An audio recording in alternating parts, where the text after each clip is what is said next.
Bonjour à tous, aujourd'hui on fait un point sur mon compte titre, sur mes ordres, et on fait aussi le point sur quelques actions, notamment des actions PEA, qui se rapprochent de zones qui m'intéressent.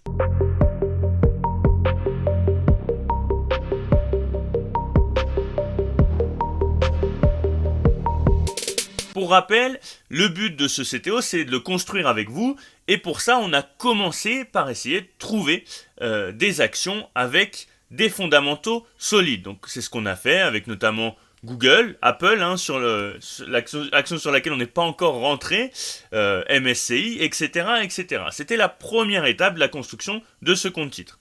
Donc on est rentré sur certaines actions sans forcément regarder l'aspect technique. On a regardé un petit peu l'aspect value, l'aspect valeur, mais pas encore l'aspect technique. Et là, ce qu'on essaye de faire à l'heure actuelle, c'est d'améliorer les performances de ce portefeuille en regardant aussi un petit peu la technique, en essayant de mélanger un petit peu les deux. Le but, ça reste vraiment de progresser ensemble et d'enrichir un petit peu ce portefeuille avec les idées des uns et des autres. Bon alors, ce compte titre, on l'a ouvert très récemment, il y a 2 semaines, si je dis pas de bêtises.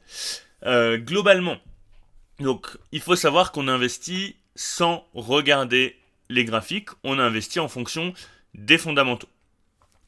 Globalement, là on a eu quand même une petite correction, notamment sur le S&P 500, une consolidation. Donc on est en plus-value latente sur Google, et en revanche sur MSCI, Pepsi et UNH, on est en moins-value. Et donc maintenant, la prochaine étape, c'est aussi d'essayer de regarder un petit peu l'aspect technique, l'aspect analyse technique, pour voir si on arrive ou pas à améliorer la performance du portefeuille, sachant que l'objectif reste le même. Là, j'ai remis pour le mois de mars 500 € sur le portefeuille. Le but, c'est de mettre 500 € par mois. Donc ça, c'est fait. Et globalement, on va essayer d'améliorer petit à petit la performance du portefeuille. On va avoir des échecs, mais on aura aussi des réussites, et le but, c'est de partager ça ensemble. D'ailleurs, si jamais vous avez des idées d'actions à ajouter à ce portefeuille, n'hésitez pas à me les mettre dans les commentaires. On va en analyser une en fin de vidéo, et si vous avez des idées d'action, je les analyserai petit à petit. Sur Apple, mon ordre n'est pas passé à rien du tout, il est aux alentours des 169, 168. J'ai peut-être été un peu gourmand, je l'ai peut-être placé un petit peu bas. À voir si on confirme le M, si on confirme le double top ou non. Pour l'instant, en termes de RSI, on n'est pas en zone de survente, à voir si on l'atteint ou pas. Ce qui peut aussi se passer, et ce qui a l'air d'être en train de se mettre en place, c'est qu'on soit en train de construire un range avec un point bas au 0,382 de Fibo. Donc voilà, on pourrait continuer sur ce range pendant plus ou moins longtemps. Sur MSCI, vous savez que j'ai pris une position sur DEGIRO. Si jamais d'ailleurs DEGIRO ça vous intéresse, vous avez mes liens de parrainage dans la description. Donc sur MSCI, effectivement, je suis rentré un petit peu haut. Le but, c'était de prendre position. Et il y en a quelques-uns qui m'ont demandé à quel niveau j'allais recharger pour MSCI. Pour l'instant, j'ai pas placé d'ordre, mais ce qui m'intéresserait, c'est qu'on revienne proche de la moyenne mobile 200 périodes en weekly. Vous voyez qu'on a quand même une belle relation là pour l'instant avec cette moyenne mobile, sachant qu'on a aussi une belle relation avec la moyenne mobile 100 périodes qui est en vert juste ici. Donc pourquoi pas commencer à recharger à l'approche de la moyenne mobile 100 périodes, et ensuite, si on devait aller chercher plus bas, recharger sur la moyenne mobile 200 périodes. Sur Pepsi, on était rentré en position un petit peu au-dessus de la moyenne mobile 200 périodes. On commence à rebondir. Pour l'instant, moi j'ai l'impression qu'on est en train de jouer entre la moyenne mobile 100 périodes et la moyenne mobile 200 périodes. Alors techniquement là, j'ai rien tracé pour l'instant. Mais pourquoi pas, on pourrait essayer, par exemple, de tracer un Fibo, hop, juste ici.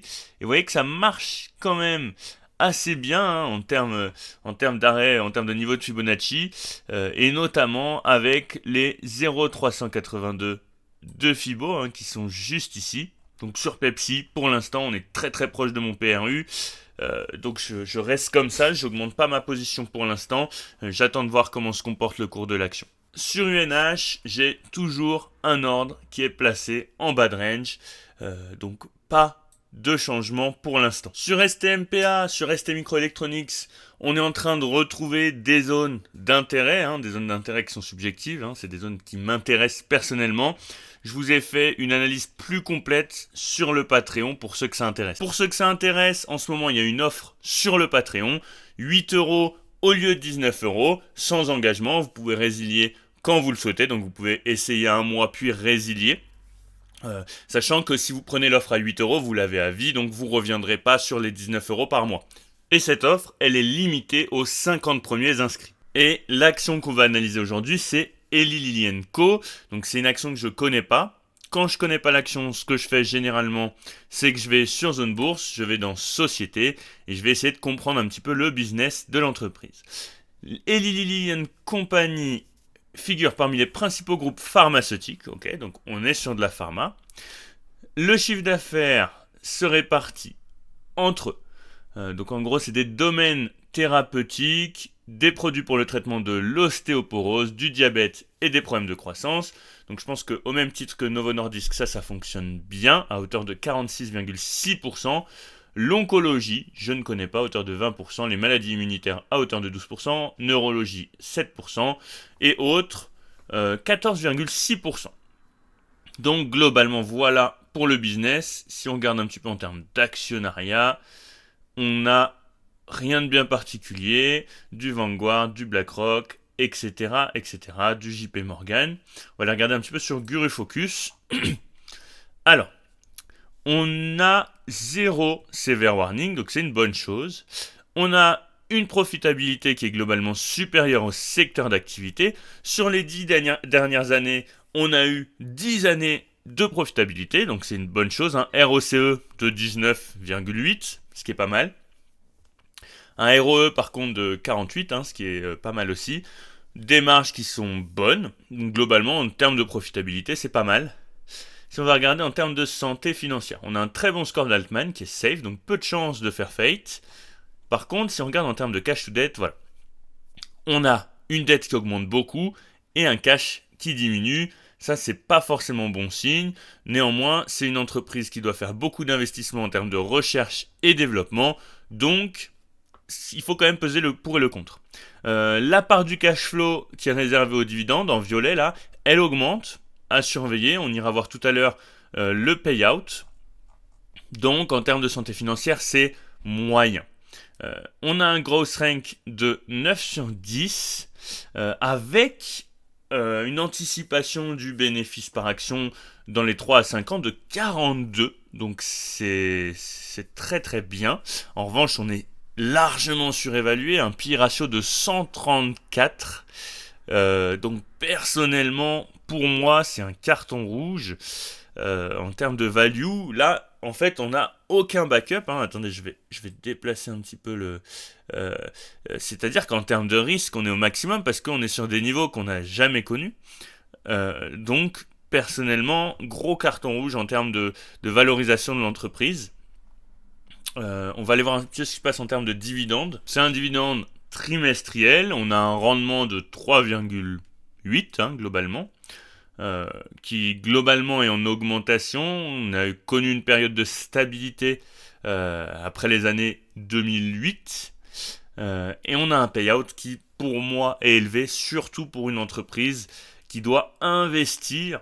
80% pour moi, 82% pour moi c'est élevé. Donc c'est une entreprise qui correspond pas à mes critères d'investissement. Donc voilà, pour Eli Lilly, carton rouge pour ma part. Effectivement, elle a profité du pump de notamment Novo Nordisk avec tout cet engouement qu'il y a autour des médicaments, notamment contre le diabète. Mais pour moi, elle répond largement moins à mes critères que Novo Nordisk.